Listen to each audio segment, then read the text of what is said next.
피해자를 속여서 이 짓을 하려고 꼬드긴 거죠. 그러니까 이런 놈을 여기다 두면 안 되는데 이 부대도 관리 잘못한 거죠.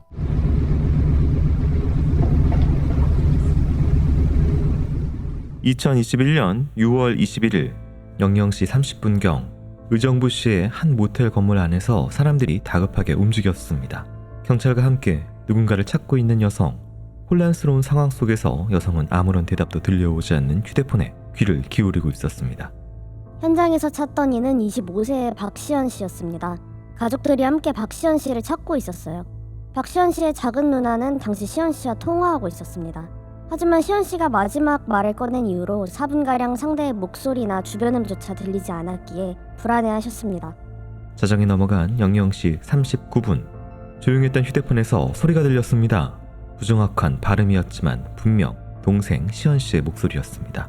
동생은 울먹이고 있었습니다. 동생의 목소리가 확인된 지 2분이 지난 41분 36초 경찰이 드디어 시연 씨의 행방을 확인할 수 있었습니다. 그런데 박시연 씨는 모텔 건물이 아닌 맞은편 건물의 슬레이트 지붕 위에 쓰러져 있었어요. 건물 3층에서 밖을 내려다보며 박시연 씨의 모습을 확인할 수 있었습니다. 하지만 발견 직후 문제가 생겼습니다. 시간은 00시 41분 41초 경찰이 쓰러진 시연 씨를 발견하고 5초가 지난 순간이었습니다. 시연 씨는 슬레이트 지붕에서 서서히 미끄러지더니 그대로 바닥에 추락했습니다. 6m 아래로 떨어진 시연 씨의 상태는 심각했고 곧바로 응급실로 이송됐습니다. 하지만 시연 씨는 의식을 되찾지 못했으며 3일 후인 24일 병원에서 뇌부종, 경막하 출혈 등으로 사망했습니다. 대체 시연 씨에게 무슨 일이 벌어진 것일까? 일단 박 씨가 1차로 추락한 장소를 파악해야 했습니다. 슬레이트 지붕에서 떨어졌지만 이는 2차 추락으로 확인됐습니다. 따라서 박 씨가 건너편 슬레이트 위로 떨어지기 전에 어디에 있었는지를 확인해야 했습니다. 박시연 씨는 사건 전날인 6월 20일 일요일 저녁 5층 객실에 입실한 것이 확인됐습니다. 하지만 박 씨가 추락한 슬레이트는 투숙한 방에서 떨어질 수 있는 위치가 아니었습니다. 그렇다면 시연 씨는 어쩌다가 슬레이트 지붕 위에 있게 된 것일까? 사건 현장인 건물은 숙박업소로서 4층이 없는 1층부터 8층으로 구성된 총 7개의 층이 있었습니다. 층마다 주 이동 통로인 방향에는 엘리베이터가 있었습니다. 그리고 양 끝에 비상 계단이 있습니다. 이러한 구조 때문에 객실에서 나와 건물 밖으로 향할 경우에는 복도 양 끝에 있는 비상 계단과 엘리베이터를 이용하는 것이 보편적이었습니다. 자연스러운 이동 중에는 슬레이트 지붕이 있는 곳으로 갈 순 없었습니다. 그런데 시연이는 계속 저랑 통화를 하고 있었어요. 모텔에서 시연이를 찾고 있던 중이었는데 갑자기 이렇게 말했어요. 나 지금 비상계단이야. 그리고는 1분도 채 되지 않아서 내가 지금 옥상에서 뛰어내릴게 라고 말했죠. 그 말이 마지막이었어요. 하지만 시연 씨의 1차 추락 위치는 비상 계단도 옥상도 아니었습니다. 그곳은 슬레이트 지붕에서 3m 위에 있는 비상 대피소였습니다. 5층 객실을 나와 비상 계단으로 향하는 복도에는 비상 대피소를 향하는 문이 있었으며 비상 대피소에는 에어컨 실외기와 전등이 설치되어 있었습니다. 외부와 직접 노출이 된 공간이었기에 높이 약 113cm의 철제봉 2개가 난간을 이루었습니다. 시연 씨는 어째서인지 113cm의 난간을 넘어가면서까지 건너편 건물의 슬레이트 지붕 위로 뛰었습니다. 취객의 행동이라기엔 과한 행동. 결정적으로 바닥으로 추락한 시연 씨는 당시 티셔츠 하나와 속옷을 입고 맨발인 상태였습니다. 시연 씨는 그토록 다급하게 어디론가 향하고 있었습니다.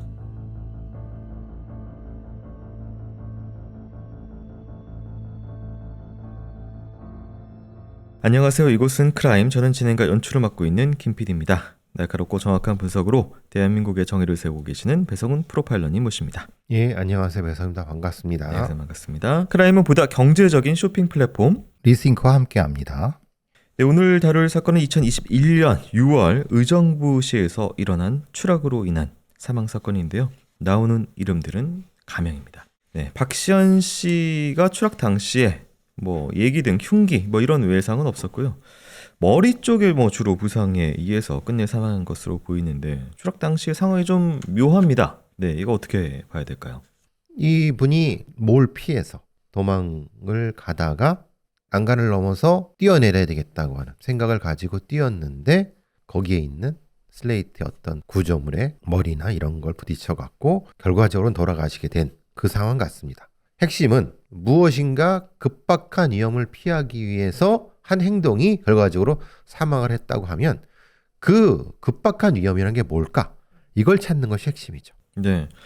이게 전날 밤에 입시를 해서 이제 새벽으로 넘어가는 자정 넘어서 이렇게 이 추락이 발생했단 말이에요. 그러니까 4층이 없는 5층인데 이 5층에 입시를 해서 분명히 뭐 계단이나 뭐 엘리베이터나 있음에도 비상대피소로 빨리 빠져나가서 113cm 난간을 굳이 넘어서 건너 지붕으로 뛰어내렸다가 거기서 다시 한번 6m 아래로 이렇게 떨어진 동선이란 말이에요. 이 동선이 사실 일반적이진 않습니다. 아, 그렇죠. 네. 일방적이지 않죠. 뒤에는 굉장히 위험한 뭐가 있다고 하면 반대쪽으로 도망갈 수밖에 없죠. 엘리베이터나 비상계단이나 그걸 이용할 수 없다. 공포스럽다. 그거죠. 그게 정확히 뭐 어떤 뭐 공포를 얘기하는 건지는 여긴 얘기하지 않고 있어요. 지금 상황으로는. 네. 그렇지만 그것 때문에 이분이 그런 선택을 한 거죠. 누나한테 통화를 하긴 했는데 이게 지금 뭐 원활한 소통이 당시에 좀 안 됐던 부분이 있는 것 같습니다. 중간에 끊기기도 하고. 그렇죠. 네. 도망 나오고 막 그런 상황이라고 하면 네. 정확한 의사 표현을 하기가 어렵죠. 예를 들면은 내가 지금 뛰어내릴게 비상계단이야 뭐 이런저런 얘기를 하지만 급박하게 뭔가 어떤 위협을 당할 수 있을 때 울먹이고 있었고 그렇다고 하면 실제로 무슨 피해를 당했고 그 상황에서 겁을 먹고 있는 상태. 그렇다면 그것은 이제 비상대피소에 잠그는 장치가 나가서 바깥쪽에 있었는데 경찰이 도착했을 때 이 비상대피소로 가는 문이 잠겨서 안 열렸었거든요. 이건 피해자가 그럼 나가서 잠글 정도로 공포에 떨었다. 그렇죠. 아무래도 네. 바깥에 나가서 잠그고 못 들어오게 하려고. 근데도 불구하고 그래도 위험을 느꼈다. 그러니까 안 되겠다. 저 건너가야 되겠지. 라고 생각할 수 있는 거죠. 그 어떤 위험이라는 게 사람이 막 협박을 할 수도 있고 네. 위협을 할 수도 있는 거니까 그 개인적인 상황, 당시의 상황을 재구성하는 것으로서 확인해 봐야 되겠죠. 네. 어딘가 이상했던 박시연 씨의 마지막 상황이었는데요. 시연 씨는 어째서 그곳에서 뛰어내린 것인지 그 과정 살펴보도록 하겠습니다.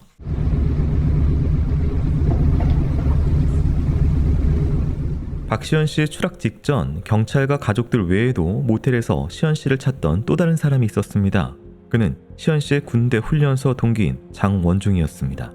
두 사람은 사건 전날인 20일 17시 20분경 의정부시 상가 부근에서 만나 술을 마셨습니다. 그들은 1차 자리에서 소주 2병을 마셨으며 2차 자리에서는 소주 4병을 나눠 마셨습니다. 한 병에서 한 병 반 정도 된다는 시연 씨의 주량을 웃도는 음주였습니다. 두 사람은 술을 더 마시기 위해 소주 2병을 구매하여 22시 29분 사건 장소인 모텔 객실 5층에 입실하였습니다. 두 사람 다 취해 있었어요. 방을 예약했던 사람은 장원중이라는 분이었는데 예약 날짜를 잘못 입력해서 직접 변경을 도와줬는데도 많이 취했는지 이해를 잘 못하더라고요. 술에 취한 채 사건 장소에 왔던 두 사람, 그리고 시연 씨의 추락은 그들의 입실로부터 2시간이 지난 다음이었습니다. 장 씨는 당시에 대해 어떻게 기억하고 있을까? 걱정했어요. 친구가 짐도 안 챙기고서 티셔츠에 팬티바람으로 갑자기 방에서 뛰쳐나갔거든요. 애가 술에 취했으니까 무슨 사고라도 날까 걱정이 돼서 저도 시언니를 찾아서 따라 나갔어요. 다른 방에 시비라도 걸면 어떡하지? 계단에서 구르진 않겠지. 그런 생각을 하느라 제가 팬티바람으로 나온 것도 입고서 찾아다닌 거였어요. 시연 씨가 걱정되었다는 장 씨. 하지만 시연 씨의 가족들은 걱정이 돼서 찾아다녔다는 장 씨의 말을 믿지 않았습니다. 시연 씨, 그리고 2명의 누나, 어머니, 이렇게 4사람이 함께 있던 가족 채팅방에서 사건 발생일 00시 16분 시연 씨는 메시지를 남겼습니다. 장원중이 진짜 또라이야. 살려줘. 시연 씨는 누나와 통화할 때 부정확한 발음이었고 오타를 낼 정도로 취한 상황에서도 살려달라고 구조 요청을 하고 있었습니다. 가족들은 시연 씨가 다급하게 남긴 메시지를 받기에 장 씨를 믿을 수 없었습니다. 그에 따라 조사가 시작되며 경찰은 장 씨의 과거를 알 수 있었습니다. 그는 전과가 있었습니다. 장원중은 2021년 4월 24일에 징역 1년 6개월과 집행유예 3년형을 선고받았습니다. 그는 2020년 7월과 2020년 9월에 군인 신분으로 소속 부대 후임인 동성 피해자들을 성추행하였습니다. 함께 자자고 제안한 뒤 상대가 잠이 들면 신체를 만지고 유사 성행위를 하는 방식이었습니다. 그렇다면 두 사람이 함께 있던 객실에 머물던 6월 20일에서 21일이 되던 밤에는 무슨 일이 있었던 것일까?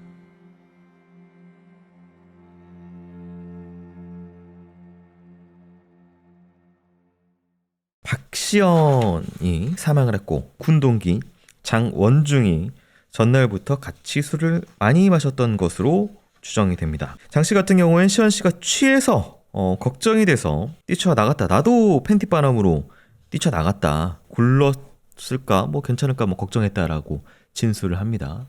근데 술 먹고 왜 뛰쳐나가죠? 뭔 이유가 네. 있으니까 그런 거 아니에요. 네. 장원중은 그걸 설명을 해야죠. 술 먹다가 갑자기 탁 튀어나갔다. 아니 술을 또 많이 먹었고 주사가 있는 것도 아니고 네. 그럼 장원중이는 갑자기 튀어나간 이유를 설명해야죠. 자기도 모르겠다 이 얘기잖아요. 어쨌든 그게 지금 여기서 설명이 안 되고 있고 네. 대신 박시연의 얘기 메시지요. 예, 장원중이 진짜 또라이야. 그 다음에 오타가 났지만 아마도 살려줘라는 뜻을 가지고 있는 걸로 네. 했다. 그리고 전화도 있다. 그러면 누가 봐도 당시의 상황은 장원중이 뭔 이상한 짓을 했다. 네. 라고 생각할 수밖에 없는 거죠. 그러니까 그걸 피해서 속옷바람임에도 불구하고 뛰쳐나올 정도로 위험한 나쁜 짓을 장원중이 했다고 보는 게 합리적이겠죠. 지금 이 장원중 같은 경우에는 전과가 하나 있었는데 이 전과 내용이 군인 신분 상황에서 동성 피해자를 성추행했다. 이게 군부대 내에서 이런 놈들이 간혹 있습니다. 자고 있는 아니면 후임들, 성적으로 괴롭히는 놈들. 그런 좀 쓰레기 같은 놈인 것 같아. 네, 이게 근데 이제 저희가 군대에서 이게 어떤 본인의 성적 지향과 뭐 결부된 걸 수도 있고 괴롭히기 위해서 이런 이건 어떤 성적 지향과 관련 없죠. 네, 이거는 그냥 자신의 성적인 욕망을 자신보다 힘이 약한 사람은 강간입니다. 쉽게 말하면. 성범죄를 저지른 거예요. 네, 피해자를 대상으로. 징역 1년 6개월과 집행유예 3년. 그러니까 이런 놈을 여기다 두면 안 되는데 이 부대도 관리 잘못한 거죠. 네. 이런 성과자를 뭘 이렇게 같이 두면 안 되죠. 박시연 씨는 다시 말하자면 군대에서 훈련소 동기였고 이 장원중의 범죄는 훈련소를 벗어나서 이제 부대로 가서 부대, 자대에서 벌어진 네. 거죠. 몰랐던 거죠. 어떤 애인지 네. 네. 그런데 그렇다면 장원중이는 피해자를 속여서 이 짓을 하려고 꼬드긴 거죠. 술을 엄청 많이 먹었다. 평소의 주량에 비해서 이런 이야기가 있습니다. 둘이서 2병, 4병이니까 최소한 뭐 2-3병은 먹은 거죠. 네. 박시연이란 사람도. 네. 그럼 많이 먹은 거죠. 그러니까 둘 다 뭔가 모텔 직원에 따르면은 입실 관련된 이해를 잘 못했다. 뭐 할 정도로 둘 다 좀 취했었다. 둘 다 취했을까요? 그건 모르는 겁니다. 만약에 이것을 작정을 하고 장원중이가 술 취한 척 할 수 있죠. 네. 그 술 취한 척 하는 게 뭐가 어렵습니까? 그걸 알리바이로 만들기 위해서 할 수도 있는 거고 네. 뭐 그러니까 그거야 모르는 거죠. 그냥 그거는 그랬었다라는 정도인 거지 실제로 그런지는 모르는 겁니다. 지금 박시연 씨 같은 경우는 도주를 한 것으로 좀 보이는 상황인데. 도망이죠, 도망. 네. 비상대피소에서 뛰어내리는 게 당시 술을 취해서 조금 더 판단력이 그럴 수 있죠. 네. 왜냐하면 거리 감각이 없어지니까. 그건 뛰어내면 되겠다 생각을 하는데 근데 몸이 말을 안 들었거나 그거는 일종의 술에 의한 판단 착오죠. 혀가 꼬부라질 정도로 그런 그럴 수 상황이었기 있죠. 때문에 예, 충분히 가능하죠. 그러면서. 과거 동성 성추행 전과가 있었던 장 씨였는데요. 박시연 씨가 다급하게 객실에서 벗어나려고 했던 이유 무엇인지 확인해 보겠습니다.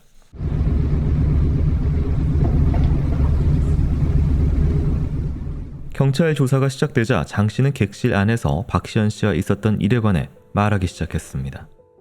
둘 다 술을 너무 많이 마셨어요. 시연이가 특히 많이 취했었고요. 근데 시연이가 갑자기 저한테 와서 입을 맞췄어요. 그래서 저는 시연이의 머리를 잡고 물어봤죠. 우리 이렇게 해도 되냐? 그러니까 시연이가 괜찮다고 대답했어요. 장 씨는 자신과 시연 씨가 성적인 접촉이 있었다는 것을 인정했습니다. 장 씨는 자신의 입으로 시연 씨에게 유사 성행위를 하였으며 그 이후로 시연 씨가 자신에게 유사 성행위를 했다고 했습니다. 장 씨는 그러한 과정이 서로가 합의에 의해 이루어졌다고 주장했습니다. 하지만 시연 씨의 가족들은 이를 강하게 부정했습니다. 시연 씨는 그동안 동성애적 성향을 보인 적이 없는 사람이었으며 하물며 먼저 입을 맞추었다는 장 씨의 말을 믿을 순 없다는 주장이었습니다. 시연이는 장원중을 그냥 평범한 친구로만 생각했어요. 그 사람이 동성애 성향이 있는지조차 시연이는 알지 못했다고요. 하지만 장 씨는 합의하에 이루어졌다는 주장을 굽히지 않았습니다. 나아가 시연 씨의 추락과 사망에 있어 자신은 관련이 없다고 했습니다. 그 모텔은 저도 처음 가본 곳이었어요. 숙소 5층에 발코니 같은 비상 대피소가 있다는 거는 저도 몰랐어요. 시연이가 그렇게 높은 데서 떨어질 거라고 제가 어떻게 예상이라도 할 수 있겠어요. 술에 많이 취했으니 계단이나 뭐 그런 곳에서 구를 정도를 생각했지 난간에 올라가서 스스로 떨어지는 건 생각조차 못했어요. 거듭 장 씨의 주장과 유족들의 주장이 부딪혔습니다. 장 씨는 시연 씨와는 서로가 동의하여 유사 성행위가 있었을 뿐 시연 씨의 추락은 예상조차 하지 못한 일이라며 자신과는 무관하다는 주장을 이어갔습니다. 그러나 가족들은 시연 씨가 장 씨의 성행위에 동의했을 리 없으며 시연 씨의 추락과 장 씨의 행위가 연관성이 높다고 말했습니다. 시연 씨는 모텔에서 가족들에게 메시지를 보냈습니다. 강단 내고 있어, 살처몸 등 맞춤법이 많이 틀렸지만 가족들은 그 의미를 직감적으로 이해했어요. 박시연 씨의 작은 누나가 전화를 걸면서 상황을 인지했고 신고하였습니다. 시연 씨가 흐릿해진 정신 속에서도 보낸 메시지에는 강간당하고 있다, 화장실에 피해 있다, 경찰에 신고해달라 라는 취지가 담겨 있었습니다. 그렇게 신고가 이뤄졌으며 작은 누나는 시연 씨와의 전화를 끊지 않았습니다. 그렇게 그녀의 통화 속에는 시연 씨에게 벌어진 충격적인 상황이 고스란히 녹음되고 있었습니다.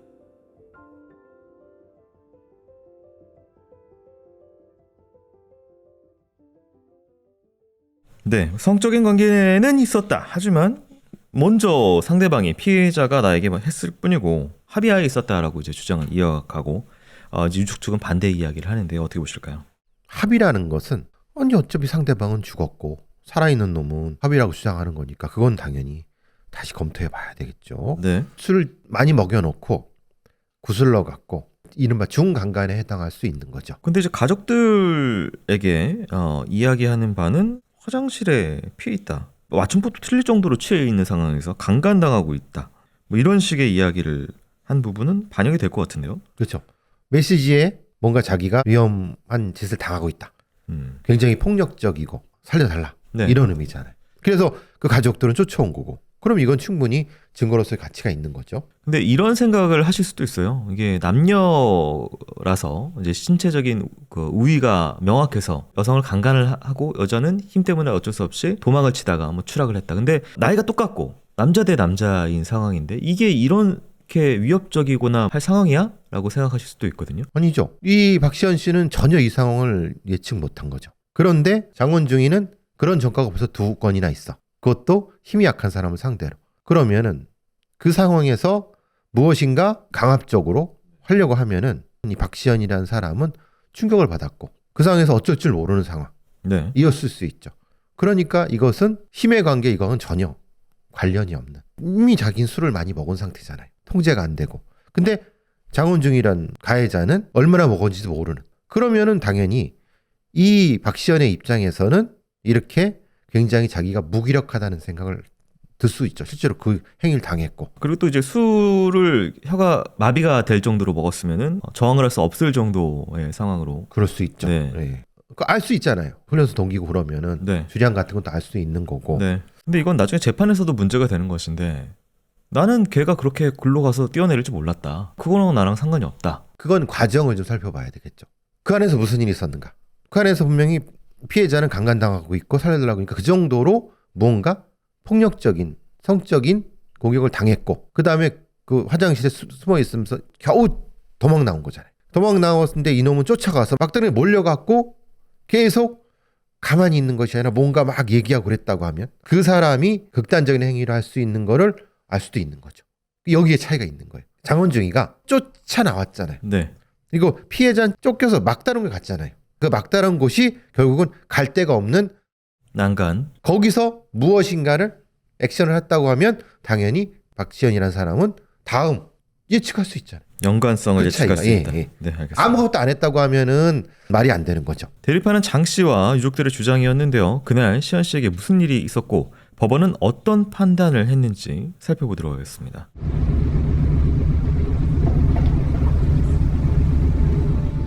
장 씨가 시연 씨에게 유사 성행위를 지키고 시연 씨는 구토를 이유로 화장실로 도망쳤습니다. 통화 녹음에서 장 씨와 시연 씨의 대화가 담긴 것은 녹취가 시작되고 4분 36초가 경과된 다음이었습니다. 화장실 문 밖에서는 소리치는 듯한 장 씨의 목소리가 들렸습니다. 야, 빨리 나와. 토할 뻔했어. 기다리고 있는 거 안 보여? 야 여기 누워. 시현 씨는 몇 차례 화장실에서 구토를 하고 나왔습니다. 계속해서 구역질을 하며 상태가 좋지 않아 보였습니다.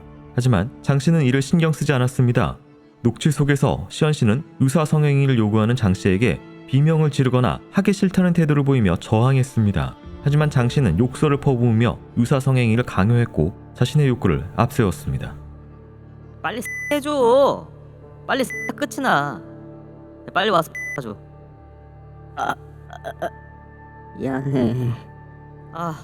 좋다. 또한 신체를 이용한 유사 강간도 확인됐습니다. 장 씨의 강요는 시현 씨가 객실을 벗어나기 전까지 계속됐습니다. 시현 씨는 작은 누나와 통화 상태였던 휴대폰을 챙긴 다음 객실 문을 열었습니다. 장원중은 거듭해서 박시현 씨 또한 괜찮다고 말했고 모두 합의하에 이뤄진 관계였다고 주장했습니다. 또한 박시현 씨가 객실을 나간 것은 취해서 뛰쳐나간 것이지 자신을 피하거나 도망친 것이 아니라고 주장합니다. 그런데 그 과정들이 모텔 CCTV에서 촬영되고 있었습니다. 2021년 6월 21일 00시 33분 56초 바지조차 입지 못한 시현 씨는 방을 빠져나와 오른손으로 통화를 하며 엘리베이터 방향으로 주위를 살펴보았습니다. 그리고 반대 방향으로 뛰어가 객실에서 나온 지 13초가 지난 시점에 5층 비상대피소의 문을 열고 안으로 들어갔습니다. 그로부터 18초가 지난 다음 장 씨가 복도로 나왔습니다. 그는 엘리베이터 쪽으로 걸어와서 주위를 살폈고 이후 반대 방향으로 가던 중 다른 사람이 5층으로 올라오자 34분 44초 다시 객실로 돌아갔습니다. 35분 3초 모텔 5층으로 올라온 이들은 시현 씨의 큰 누나와 매형이었습니다. 처음 5층에 올라왔을 때는 아무도 보이지 않았어요.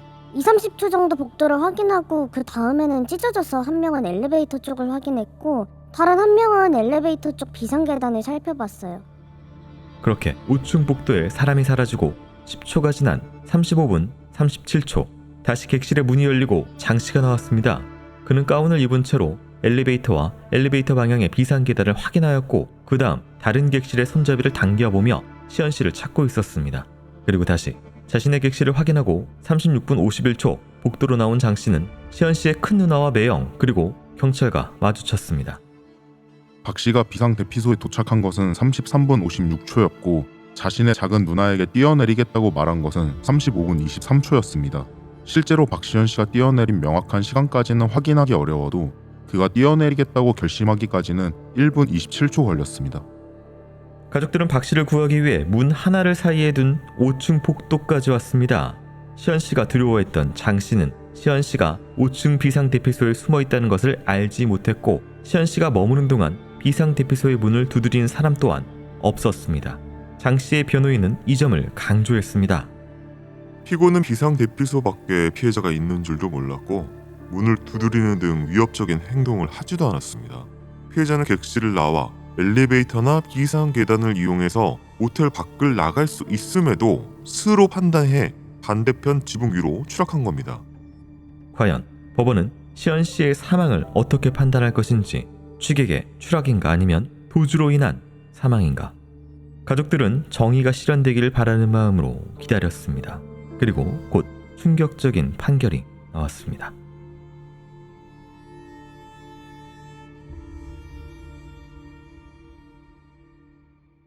녹취는 사실 판결문에 길게 나와 있습니다. 저희가 이게 좀 많이 충격적이어서 일부를 좀 순화해서 여러분께 좀 소개를 해드렸지만 어떻게 보실까요?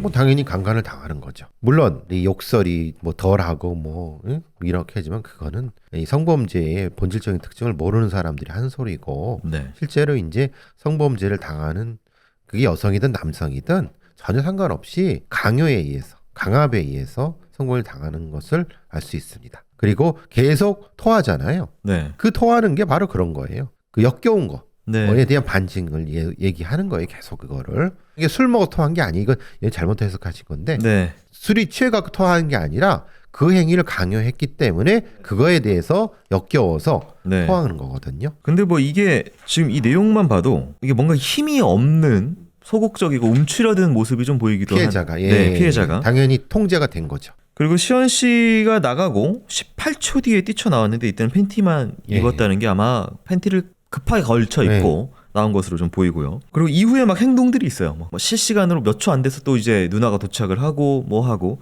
이런 행동들이 있는데 비상대피소에서 이게 뭐 중요한 게 거기 있는지 몰랐다. 장 씨는 뭐 문을 돌려서 막 해가지고 두드려가지고 도망치려고 뛰어내린 것도 아니지 않느냐. 뭐 이런 주장이거든요. 근데 이제 왔다 갔다 하면서 문을 열어보고 막 네. 다른 방문을 막 돌려봤던 그렇죠. 건 예. 있습니다. 범인이 거기에 있는 걸 알고 있는 상태에서 이 박시연은 숨어 있었던 거예요. 나와서 찾는 거는 다시 잡아갖고 데리고 들어가려고 했던 그랬을 걸까요? 수도 있고 네. 아무래도 이제 또 옷을 또 가운을 입고 왔다 갔다 하는 거 보니까 다른 어떤 생각을 가지고 할 수도 있는 거죠. 왜냐하면 분명히 어디 있을 텐데 박시연 씨가 도망가서 누굴 데리고 올 수도 있잖아요. 경찰을 데려올 수도 있고. 근데 그때 하필 그 매형과 그 누나를 마주친 거잖아요. 이게 취객이 그냥 뭐 자기가 잘못 판단해서 뛰어내렸다 라고 하는 것하고 이것이 적극적으로 탈주 중에 떨어진 것이다. 저희가 이제 많은 그 모텔에서의 특히 이제 여성 피해자들이 강간 위협이나 강간 당하다가 도망치다 떨어진다든지 뭐 이런 것들이 있었거든요. 여기서의 문제는 이거예요. 이게 논란이 되는 거는 네. 그 박시연 씨의 작은 누나 가족들이 도착했다는 시간과 추락한 시간에 대한 비교예요. 그리고 그것을 박시연 씨가 인지했는가 이 부분이거든요. 그러니까 예를 들면은 인지를 못했으니까 도망가려고 추락을 한 거지. 만약에 바깥에 자기를 도와줄 사람이 있다고 하면은 그쪽으로 뛰어내렸겠느냐. 요게 이제 요 한 십몇 초 사이에 벌어진 일이거든요. 네. 그게 지금 이 사건의 향방을 결정하는데 네. 문제는 바깥에 작은 누나 혹은 뭐 자기를 도와줄 사람이 정확히 어디에 있는지 그거를 박시연 씨가 인지했는가. 못했으니까 바깥에 자기를 도와줄 사람이 있는 것이 아니라 장이 계속 있구나. 그럼 이거 내가 빨리 도망가야 되겠다 라는 생각. 이게 이 사건의 핵심적으로 가르는 거예요. 이 사건이 앞서서 잠깐 말씀드린 대로 판결이 조금 충격적인 판결이 나왔는데요. 재판 결과 살펴보기 전에요. 전하는 말씀 듣고 오도록 하겠습니다. 선생님, 왜죠? 약간 좀 시크함과 약간 파리 감성이 좀 느껴지시는 것 같은데요. 김 PD 네. 봉주 앙상태. 네. 자, 크라임이 함께하는 더 경제적인 쇼핑 플랫폼 리싱크. 오늘의 핫딜 상품은 파리의 감성을 간직한 브랜드 아미의 26년도 SS 신상 스몰 하트 로고 반팔입니다. 디자이너 알렉산드로 마티우스의 이니셜과 친구란 뜻의 아미가 합쳐진 A 로고가 이렇게 들어가 있고요. 교수님 차기감 좀 어떠세요? 네, 엄청 깔끔하고 부드러운데요. 네. 이게 100% 코튼 소재라서 그런데요. 디자인도 어디에나 어울리게 이제 깔끔해서 출근, 데이트, 여행 등등 언제 어디서나 활용 가능한 올여름 필수템입니다. 근데 좀 비싸 보이는데? 이게 사실 아시던 가격과 달리 놀랍게도 오늘 크라임 딜 특가 68,000원입니다. 네. 감정 전문가를 통해 엄격하게 검수한 정품이니 안심하고 구매하세요. 가품으로 확인될 경우는 100% 전액 환불 보장해 드립니다. 구매를 원하시는 분들은 꼭 이 영상의 더보기 및 고정 댓글 링크를 클릭해 주셔서 최저가 구매 가능하십니다. 네, 그렇다면 이제 재판 결과 살펴보도록 하겠습니다. 먼저 1심입니다. 피해자는 이 사건 숙소에 감금되어 있다가 그대로 밖으로 뛰어내린 것이 아니라 위 객실에서 빠져나온 후 어떤 이유에서인지 5층 비상대피소로 들어가 있다가 난간을 넘어 밖으로 뛰어내린 것이다. 피고인으로서는 피해자가 추행을 면하기 위한 것이더라도 상식적인 방법을 넘어서 비상대피소 난간에서 떨어져 사망에까지 이르렀다는 점을 예견할 수 없었다고 봄이 상당하다. 따라서 피고인에게 그 사망의 결과에 대한 형사 책임을 물을 수는 없다. 그러나 피고인은 피해자의 항거불능 상태를 이용하여 유사강간하였고 피고인의 동성애 성향을 몰랐던 피해자는 피고인의 갑작스러운 이 사건 범행으로 인해 심한 성적 수치심을 느꼈을 것으로 보인다. 징역 3년 6개월에 아동 청소년 기간 취업 제한 5년, 위치 추적 전자장치 부착 5년이 명됐습니다. 그리고 2심으로 넘어갑니다. 피고인이 피해자의 사망을 예견할 수 없었으므로 피해자의 사망에 대한 죄책까지 지울 수 없다는 것은 앞서 본 바와 같다. 그러나 피해자가 5층 비상대피소에서 뛰어내릴 만한 별다른 유인이 없었음에도 그와 같은 행동을 하기에 이르는 데에는 이 사건 범행으로 인한 두려움, 공포, 분노와 같은 취약한 심리 상태가 일정 부분 기여하였을 것으로 보인다. 결국 피고인이 저지른 범행의 영향으로 피해자가 생명을 잃게 되었음은 분명하다고 할 것인데도 피고인은 수사기관에서부터 당심에 이르기까지 납득할 수 없는 변명으로 일관하면서 범행을 부인하였고 피해자의 유족들을 위로하려는 노력을 전혀 기울이지 않았다. 형량만 징역 7년으로 올라갑니다. 피고인이 피해자의 사망 예견 가능성에 대한 것을 법원에서는 계속 아니라고 얘기를 하고 있는 거예요. 네. 그러면 이제 문을 열고 나왔을 때 어디로 박시연이 도망갔을까라는 생각을 장이 어떻게 했을까? 이것이 이제 이 범행 현장의 재구성이 잘 안 된 거예요. 그리고 2심에서는 일단 공포스러운 상황을 만든 것은 장이니까 거기에 대한 책임은 져야 된다라고 하는 거예요. 1심의 판단은 두 사건은 독립적이라고 하는 판단이니까 1심 판단은 사실은 무의미하고 이건 틀린 판단이라고 보고 2심 판단은 그래도 공포스러운 감정 연결성을 인정했는데 네. 행동, 장이 여기서 쫓아가 나와서 그 다음에 뭘 했는가에 대해서 수사기관이 제대로 못한 거죠, 이거는. 유족 입장에서는 내 생태 같은 자식이 친구랑 술 마신다고 나갔다가 강간을 당하고 떨어져서 죽었는데 그렇죠. 예. 7년이 결국은 선고가 그렇죠. 된. 예. 원래 이놈은 전과도 있고 집행유예 네. 기간이기 때문에 형이 더 높은 건 아니에요. 앞에 집행유예 기간을 생각하면. 그러니까 사실은 제대로 된 범죄 규명이 안 된 거예요. 그냥 박시연이라는 사람은 자기가 이 범인과 상관없이 거기서 살려고 이렇게 잘못 판단해 뛰어냈다라고 하는 사고사 형태로 본 거예요. 이것도 심지어 박시연 씨가 중간에 이거를 몰래 메시지를 보내고 통화 녹취가 없었으면은 이 안에서의 그 강간행위로 그렇죠. 예. 증명이 하기 굉장히 어려웠던 그렇죠. 상황일 것 같아요. 그럼 오명을 썼겠죠. 혹은 자기가 취객인데 갑자기 술 마시다가 갑자기 나갔더니 뛰어내렸다. 그렇죠. 라고만 술 해버리면 취해 갖고 그냥 넣는 거죠. 안에서의 일이 아무것도 없는 식이 돼버리니까. 그렇죠. 예. 사실 이런 편견은 버려야 돼요. 뭐냐면 남성에 의해서 남성 강간이 가능해? 그 남성 강간의 피해자가 아니 이거를 그냥 떨치고 일어나서 피해 나왔으면 될 거지. 주먹질을 해서 싸우든지. 예. 네. 그건 사실 불가능합니다. 이렇게 작정하고 성범죄를 하는 놈들한테는 쉽지 않습니다. 그걸 이미 좀 생각을 하셔야 되는 거고 왜 이렇게 바보 같은 선택을 했을까라는 생각을 하시는 분들도 지금 계속 계실 거예요. 박시연이라는 사람이 조금만 기다리면 저 가족이 올 텐데. 근데 그걸 어떻게 합니까? 예를 들면 작은 누나는 다른 층에 있고 범인은 바로 문 밖에 있다고 생각해 보세요. 근데 자기는 이미 그 전에 계속 강간당했고요. 그렇죠. 이 심리적 상황을 법을 다루는 사람과 수사하는 사람은 빼먹은 거예요. 21년 사건이기 때문에요. 28년이면은 만기 출소를 하더라도요. 아직 한창 젊은 나이이기 때문에 교정이 될 확률은 적기 때문에 아마도 또 추후에 피해자가 발생할 확률은 높아 이제 보이네요. 본인의 동성애 성향은 제가 뭐라 그러는 거 아니에요. 네. 그건 뭐 지가 뭘 하든 알아서 하는 거고 문제는 그거를 힘없는 그걸 거부하는 전혀 다른 그런 성향이 아닌 사람한테 강요하는 건 강간이에요. 그 강간 짓을 하다가 사람을 죽게 만든 거예요. 이놈은. 그래서 범죄자라는 거지 이 사람이 동성애이기 네. 때문에 제가 나쁜 놈이라는 건 아닙니다. 예. 예. 이거는 강간이에요. 강간을 저지르다가 사람을 죽인 거예요. 그게 핵심입니다.